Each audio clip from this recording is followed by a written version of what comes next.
안녕하십니까.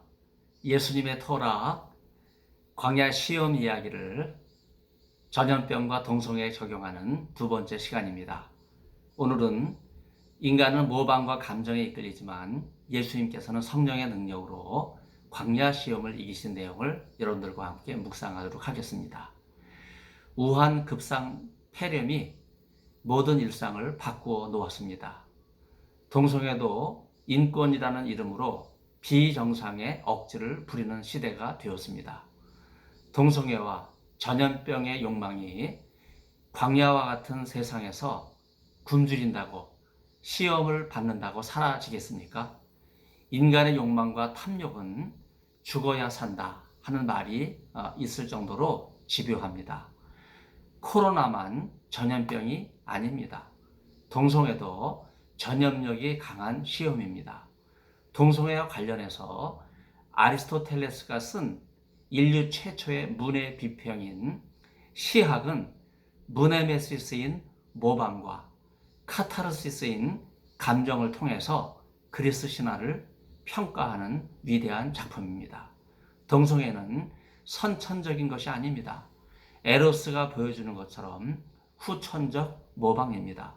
또한 오이푸디스가 보여주는 것처럼 다분히 감정적입니다.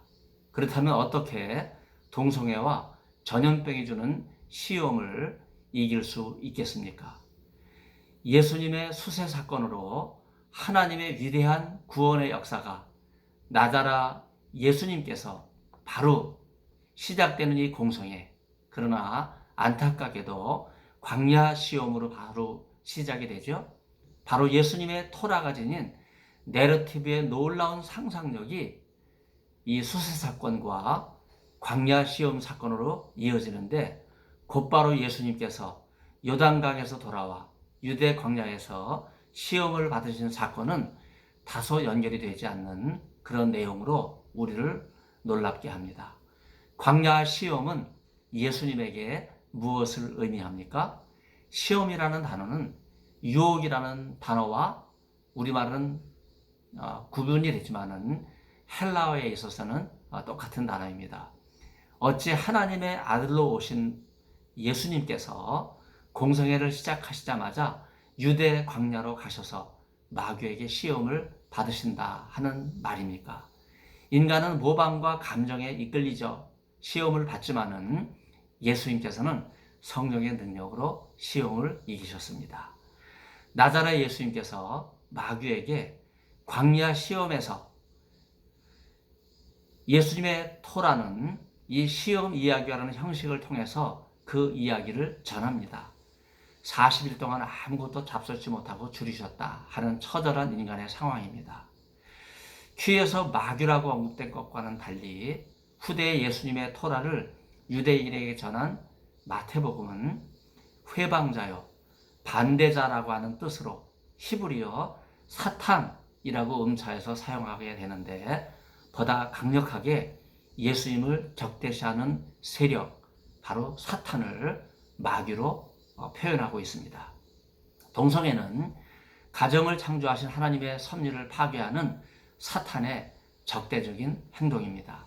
시험 이야기 서원에서 성령께서는 예수님과 함께 계시면서 힘을 보태주신 분으로 묘사됩니다. 누가복음에 의하면 나자라 예수님께서는 성령에 충만해서 요단강에 돌아와서 광야에서 40일 동안 시험을 받으셨지만 성령의 능력으로 이기셨다, 이렇게 말씀하고 있습니다. 욕망과 탐욕이 판을 치는 시대에 교회는 엄청난 시련을 견디고 있습니다. 악한 영의 지배를 받는 위정자들이 교회를 탄압하지만 성령의 능력으로 동성애와 전염병을 이기고 성령 충만한 삶을 성도들은 살아야 됩니다. 마가복음은 예수님께서 성령의 능력으로 이기신 시험 이야기를 짧게 보도하고 있습니다. 마태복음과 누가복음의 보도를 비교해 볼 때 결코 단순하지 않습니다. 마태복음 4장, 누가복음 4장, 공교롭게 4장에 예수님의 시험 이야기가 나옵니다. 여러분, 마태와 누가가 40일 금식하신 예수님께서 세 가지 시험을 받는 것으로 묘사하고 있지만, 그러나 마가복음 1장에 의하면요, 세기절에 언급된 짤막한 내용이지만 간결함에도 불구하고 과거 진행형인, 우리말에는 없는 문법이죠, 미완료 형태입니다. 이 임퍼펙트 형태는 현대 프랑스어 불어에 남아 있습니다. 과거 진행형의 의미인데, 그래서 마가복음은 짤막하게 예수님이 시험을 받으시고 굶주리셨다 이렇게 이야기하고 있지만은요, 그 시험이 40일 내내 시험을 받으시고 40일 내내 줄이신 것으로 묘사하고 있습니다.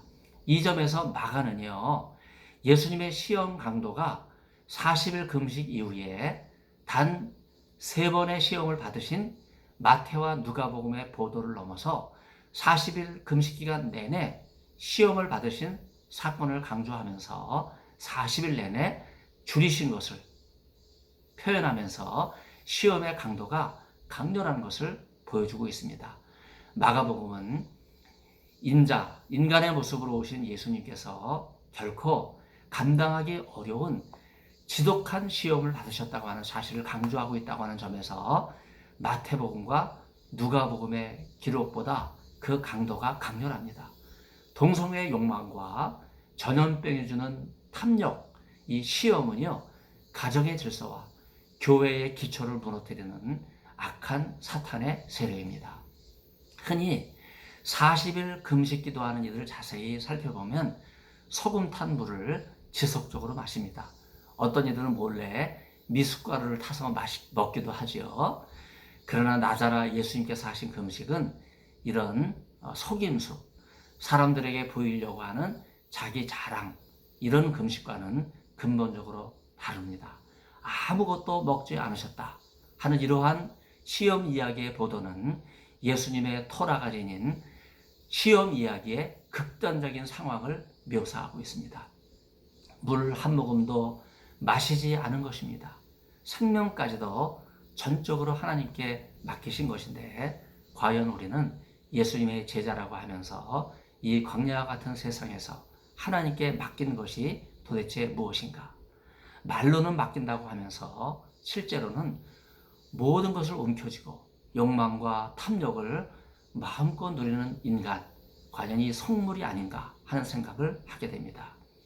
예수님의 토라가 40일 동안 아무것도 먹지 못한 극한의 굶주림을 시험 이야기가 당면한 처절한 상황으로 묘사를 하고 있습니다. 40일은 모세가 십계명을 받기 위해서 시내산에 머물렀던 기간입니다. 새로운 모세로 오신 제2의 모세이신 나자라 예수님께서 성령의 능력으로 광야 시험을 승리하신 영적인 메시아로 오신 것을 그려내는 극적인 내러티브가 바로 이러한 표현 속에 담겨져 있다고 볼 수 있겠습니다. 광야에서 아무것도 먹지 않았다면 어떻게 살 수 있겠습니까? 여러분, 신명기 8장에 의하면 이스라엘 백성들은 광야길에서 오직 하나님의 도우심만을 구하면서 살아갔습니다. 신의 광야에서 신광야로 이어지고, 그 후에 가나안 땅을 정복한 이후에도 강대국의 전쟁을 피해서 유대 광야에서 오랫동안 살았던 이스라엘 백성은 하나님의 절대적인 도움을 여러 차례 경험하였습니다. 지금 동성애와 전염병이 창궐하여 문재인 정부의 선거 공약 중에서 유일하게 한 번도 경험해보친 나라, 한 번도 경험하지 못한 나라, 바로 국민들이 이것을 실감하고 있다 하는 비판과 비아냥이 곳곳에서 터져 나오고 있습니다. 해결책은 단 한 가지입니다. 광야에서 하나님의 음성을 듣고 주님의 몸 되신 교회를 굳게 지키기 위해서 전염병처럼 번지는 무지개 교회를 청산하고 주일을 성수하고 폐쇄된 주일 예배를 회복해야 합니다. 이것이 광야 시험을 이기는 길입니다.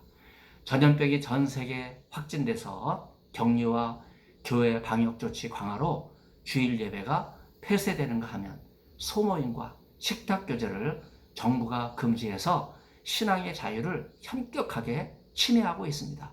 동성애가 인권 논리로 둔갑하고 차별금지법은 하나님께서 남자와 여자를 창조하심으로써 이루시려고 하는 창조신앙을 무너뜨리려고 하고 있습니다.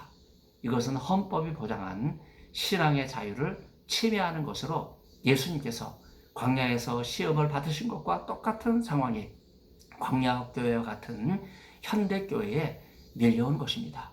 광야 시험은 모방과 감정에 이끌리지만 성령의 능력은 전염병과 동성애를 반드시 이기게 하실 것입니다. 경청해 주셔서 진심으로 감사를 드립니다.